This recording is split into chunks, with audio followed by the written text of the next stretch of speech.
சுயமாக முடிவு எடுக்கிறது அப்படிங்கிற திறன் வளரும்போது அவங்களுக்கு சாய்ஸை சொல்லித்தரணும்.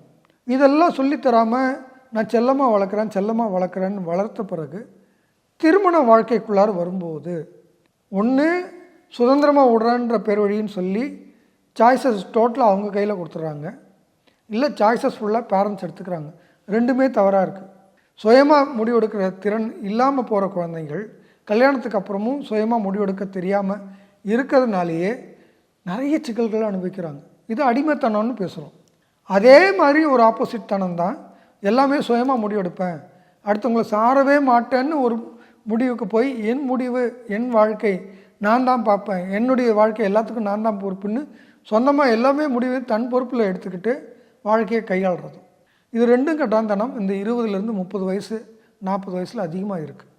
இந்த நேரத்தில் என்னுடைய முடிவு மற்றவங்களை எப்படி பாதிக்கும்னு தெரியாத இன்டர் டிபெண்டன்சி வரலன்னா அது வாழ்க்கையில் குறிப்பிட்ட குடும்ப வாழ்க்கையில் நிறைய பாதிப்புகள் தரும்.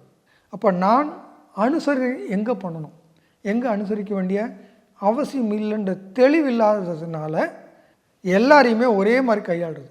வீட்டுக்குள்ளார இருக்கிறவங்களையும் வீட்டுக்கு வெளியில் இருக்கிறவங்களையும் ஒரே மாதிரி அணுகிறது நிறைய அவமானங்களையும் சங்கடங்களையும் உருவாக்குது. ஒன்று நான் அவமானத்தை அனுபவிக்கிறேன், இல்லை நான் அடுத்தவங்களுக்கு அவமானத்தை உருவாக்குறேன்.